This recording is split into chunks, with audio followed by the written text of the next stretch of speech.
तो स्टूडेंट्स हम online start करने की कोशिश किए थे एनालिसिस, बट ऑनलाइन नहीं हो पाया बिकॉज ऑफ नेटवर्क इशू। बहुत सारे लेफ्ट हो रहे थे, बहुत सारे लोग ज्वाइन हो रहे थे पर आवाज़ नहीं आता है, तो इसलिए मैंने सोचा कि एनालिसिस का भी मैं वीडियो बनाऊँ, ठीक है। बिकॉज पीसी के जैसा ही एनालिसिस भी बहुत इंपॉर्टेंट है। एनालिसिस बहुत इंपॉर्टेंट है बिकॉज एनालिसिस के ऊपर तुम ही ड्रग को कैसे डिफाइन कर सकते हो वो डिपेंड करता है। बिकॉज दवा तो बन जाती है by chemical method, that is PC, but तुम उसको एनालाइज करोगे कि बॉडी में कितना परसेंट आ रहा है ड्रग, बॉडी में कितना प्रोड्यूस हो रहा है, कितना थेरेपेटिक इंडेक्स मिल रहा है, वो सब इंपॉर्टेंट है, ठीक है। सो हम लोगों ने लास्ट टाइम क्या पढ़ा था, यूवी एनालिसिस पढ़ा, IR, Raman spectroscopy. Now we will study multi component analysis. What? Multi component analysis. Multi component analysis क्या होता है, ये क्या होता है वो हम पढ़ेंगे। पहले एनालिसिस के बारे में थोड़ा समझो। पहले यूवी क्या करते थे, हम यूवी यूज करते थे एक सिंगल ड्रग को डिफाइन करने के लिए। सिंगल ड्रग को डिफाइन करने के लिए हम यूवी यूज करते थे। जैसे कि पैरासिटामोल का एक्सपेरिमेंट कर लो, उससे जो लैम्डा मैक्स मिलेगा तो समझ में आएगा कि पैरासिटामोल इस पे एब्जॉर्ब होता है ज्यादा, ठीक है। तो अभी हम लोग क्या करेंगे, मल्टी कंपोनेंट से एनालिसिस करेंगे। मल्टी कंपोनेंट एनालिसिस किस लिए यूज होता है, सब जो मैंने एडिटिव ड्रग्स यूज किए, जैसे कि मैंने डाइक्लोफेनाक और पैरासिटामोल दोनों साथ में यूज किया फॉर बेटर इफेक्ट। तो क्या हुआ, डाइक्लोफेनाक और पैरासिटामोल का इफेक्ट प्रॉपर होना चाहिए, इसका मैं चेकिंग करूंगा। पहले चेक करने के लिए कौन सा एनालिसिस करना पड़ेगा, यूवी एनालिसिस। पर यूवी एनालिसिस में तो मैं सिंगल कंपोनेंट किया हूं अब तक, तो मल्टी कंपोनेंट कैसे करूंगा। तो मल्टी कंपोनेंट के लिए मेथड्स है, अभी तुम्हें वो मल्टी कंपोनेंट्स का मेथड सीखना है, ठीक है। पहला मेथड आता है मल्टी कंपोनेंट एनालिसिस में आता है, वो आता है simultaneous equation method. Simultaneous equation method आपको पता है, ये यूवी का रेंज कितना है, 200 टू 400 नैनोमीटर, और विजिबल का रेंज कितना है, विजिबल का रेंज कितना है,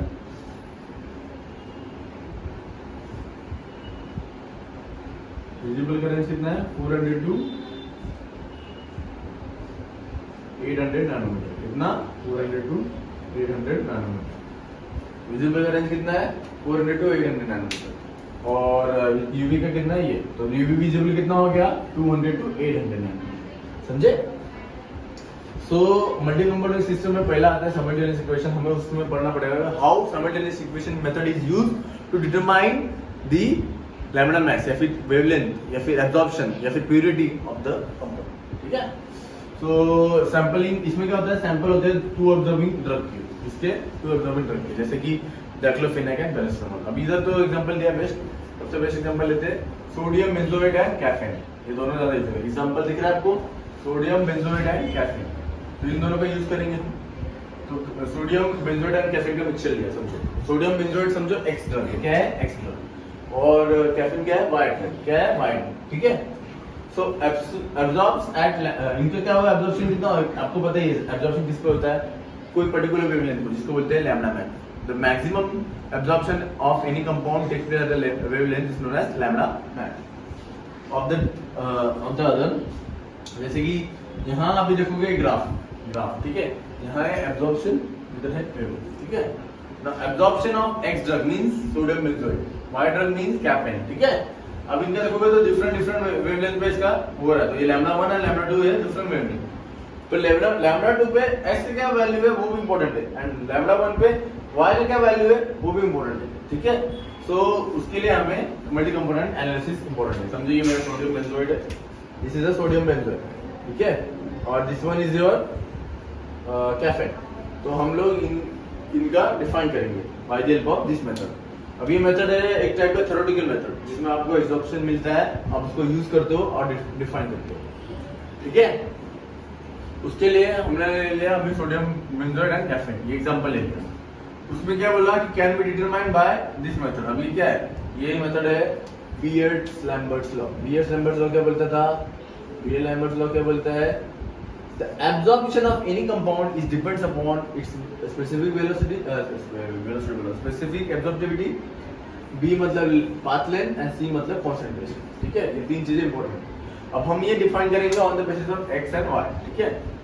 So absorptivity of X means sodium benzoate is at lambda 1 and lambda 2, दोनों तरफ अलग होगा वैल्यू, क्योंकि lambda 1 पे इसका ज्यादा हो सकता है, lambda 2 पे कम हो सकता है, फिर lambda 2 पे ज्यादा हो सकता है, lambda 1 पे कम हो सकता है।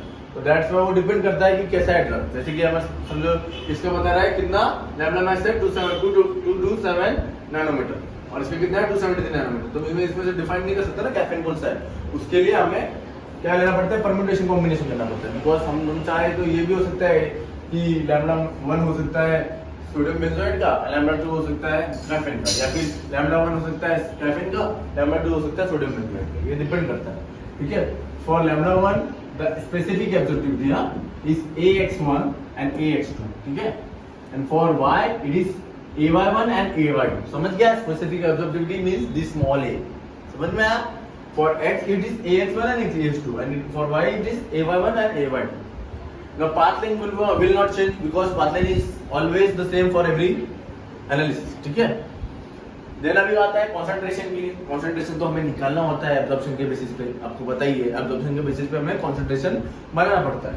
तो हमारा फॉर्मूला हो गया E2 by A1 divided by X, AX2 by AX1 and AY2 by AY1 upon A2 upon A1। ये एक न्यूमेरिकल बनाया है इसका वैल्यू, ठीक है। अब इसको यूज करके हमें करना है। तो समझो जो एब्जॉर्बेंस है उसे पकड़ लिया लैम्डा 1 का A1 और लैम्डा 2 का A2, ठीक है। एब्जॉर्बेंस के लिए लिया at lambda 1 is A1 and lambda 2 is A2। तो मैंने x1 लिया, x1, ठीक है। तो x1 के लिए क्या होगा, it will be x1 is lambda 1 and lambda 2, sorry it is lambda 1 and lambda 2। lambda 1 पे A1 equals AX1 CX plus AY1 and CY। why A1 लिया हम लोगों ने, बिकॉज ये दोनों का एडिशन भी हो सकता है, दैट्स व्हाई, क्योंकि डबल है ना, दैट्स व्हाई इनका एडिशन हो सकता है, that's why it is a plus, समझ गए, दोनों का लिया। A2 पे भी मुझको इसको भी एडिशन करना पड़ेगा एंड इसका भी, that's why AX2 CY AY2 CY, ठीक है, समझे। This is the formula for A2।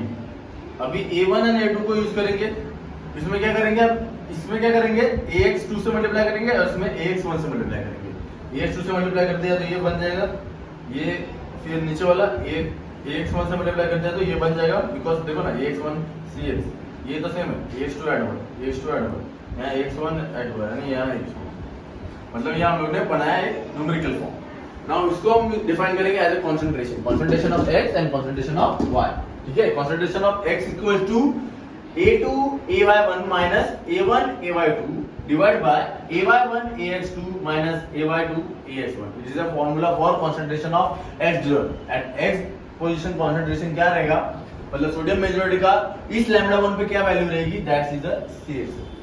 Then उसके बाद CY it is defined as the Y drug, for Y drug concentration of Y drug कौन सा है, कैफीन, ठीक है। कैफीन कैसे होता है, it is A1 AX2 minus A2 AX1, then उसके बाद AY1 AX2 minus AY2 AX1, मतलब ये फॉर्मूला है for concentration of sodium benzoate and concentration of caffeine, समझ में आया। it is for all this method is for only जैसे 2-3 drugs रहेंगे कॉम्बिनेशन में, then we can use this method for determination of their absorption and concentration, समझ गए। This is the method for the determination of our concentration, समझ में आया।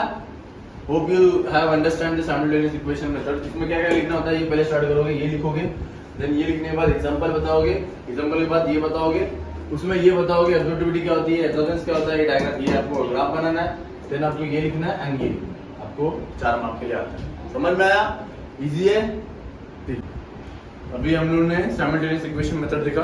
Now we will see other 3 method that is important, that is absorption method, derivative method and differential method. What is absorbance method. अभी हम लोगों ने जैसे पढ़ा simultaneous equation method में कि हमारे पास 2 लैम्डा अलग होते हैं, है कि नहीं, वेवलेंथ दोनों ड्रग के अलग होते हैं। तो एब्जॉर्प्शन में क्या होता है, एक लैम्डा जो रहता है वो सेम होता है और एक डिफरेंट होता है, समझ गए। एक लैम्डा क्या होता है, दोनों ड्रग के लिए सेम होता है and one lambda is different for both drug, ठीक है, that is called as the absorbance method. मतलब इसमें एक जो वेवलेंथ रहेगा वो सेम रहेगा फॉर बोथ ड्रग। जैसे कि modification of simultaneous equation method, it depends upon property, it is uses the ratio of absorbance at 2 selected wavelength. 2 selected wavelength means one wavelength should be isoabsorptive point and one should be any one of 2 component, मतलब किसी में भी एक wavelength ले सकते हैं। What is isoabsorptive point? इसको बोलते हैं isobaric point भी बोलते हैं या फिर isobastic point भी बोलते हैं। Isobastic point means the same absorbance of 2 drug is same at that point. Same absorbent at that point where the two drugs are meeting, मतलब the absorbance of that two drug, मतलब दो different drug, जैसे कि example है एट्रोवास्टैटिन and niacin. एट्रोवास्टैटिन के cholesterol का drug है, niacin it is a anti hypersensitive drug. तो ये दोनों का जो कॉम्बिनेशन है या फिर दोनों कॉम्बिनेशन है, जो दोनों का वेवलेंथ किधर सेम मिलेगा, एट एक आइसोएब्जॉर्प्टिव पॉइंट पे सेम मिलेगा, ठीक है, same isoabsorptive point of two drugs. ये हो गया, एक जो रहेगा उनका डिफरेंट रहेगा, ठीक है, that will be comes under this one, ठीक है। तो हम क्या करेंगे, एक ये लेंगे वेवलेंथ और एक वेवलेंथ, इन दोनों में से एक वेवलेंथ लेंगे, मतलब दोनों का अलग रहेगा। जैसे कि समझो एट्रोवास्टैटिन का रहेगा लैम्डा 1 एंड एट्रोवास्टैटिन हो गया लैम्डा 2, ठीक है। तो हम दोनों में से एक ले सकते हैं, बट एक एब्जॉर्प्टिव पॉइंट होगा जो सेम रहेगा दोनों के लिए, उसको बोलते हैं आइसोएब्जॉर्प्टिव पॉइंट। मतलब वो लैम्डा एंड लैम्डा 1 या लैम्डा 2 लेके हम डिटरमाइन करेंगे concentration of X and Y. तो जो ये फॉर्मूला है, ठीक है, ये तुम्हें लर्न करना है, ये एब्जॉर्प्टिव मेथड हो, ठीक है, एब्जॉर्बेंस मेथड समझ में आया। एब्जॉर्बेंस मेथड में बस इतना याद रखो, ये मॉडिफिकेशन साइमल्टेनियस इक्वेशन का, इसमें एक वेवलेंथ सेम रहता है और एक वेवलेंथ कोई भी ले सकते हैं, चूज करके। नेक्स्ट आता है derivative method. It involves concentration of normal spectrum to the first derivative and secondary derivative of spectrum। मतलब हमारा जो पहले ड्रग रहेगा, हम पहले ड्रग को क्या करेंगे, एब्जॉर्प्टिव पॉइंट या फिर एब्जॉर्बेंस पॉइंट निकालेंगे, फिर हम क्या करेंगे, उसके डेरिवेटिव्स निकालेंगे। डेरिवेटिव्स मतलब first order and second order derivative. तो समझो नॉर्मल स्पेक्ट्रम में क्या होता है कि जीरो ऑर्डर होता है, दैट इज D0 स्पेक्ट्रा। फिर हम उसका फर्स्ट डेरिवेटिव निकालेंगे, तो उससे प्लॉट करेंगे rate of change of absorbance with the wavelength against wavelength, ठीक है। हम क्या करेंगे, उसका ग्राफ निकालेंगे। ग्राफ निकालने के बाद पता चलेगा कि हाँ चेंजेस हो रहे हैं, तो जब तक चेंजेस नहीं होंगे तब तक उसका डेरिवेटिव निकालेंगे, जब तक चेंजेस नहीं होंगे तब तक डेरिवेटिव निकालेंगे, that is called the derivative method. तो that is plot of delta A delta B, मुझे ना dx by dA, वैसे ही dx by dy पढ़ा है ना, पढ़ा ही होगा 12th में, वैसे ही dA by dy d lambda versus lambda. तो इसमें क्या हो जाएगा, सेकेंडरी डेरिवेटिव क्या हो जाएगा, d square a and lambda square D, ठीक है, मतलब डी वाई स्क्वायर। जैसे कि इसका सेकेंडरी डेरिवेटिव कैसा हो जाएगा, du2x upon dy2 square, this is the secondary derivative. वैसे ही इसका भी सेकेंडरी डेरिवेटिव, समझा। इसका एग्जांपल है कि spectrophotometry of fluorescence by the help of derivative method, समझा। डेरिवेटिव मेथड इजी है, खाली डेरिवेटिव्स निकालना रहता है, that's why this method is used. Next आता है difference method, derivative and then difference method. It is a new method जो अभी यूज करते हैं, that is difference method. It is sensitive method for detecting small changes in environment, that is chromophore. आपको बताइए chromophore क्या होता है, बहुत इंपॉर्टेंट है for UV analysis. UV depend करता है क्रोमोफोर पे, जो क्रोमोफोर है वो कैसा बिहेव करता है या फिर कैसा है उसका इफेक्ट, वो डिपेंड करता है। Major value of is difference is in absorbance between two equimolar solution of analyte in the same chemical form in a different spectra, मतलब डिफरेंस स्पेक्ट्रा, ठीक है।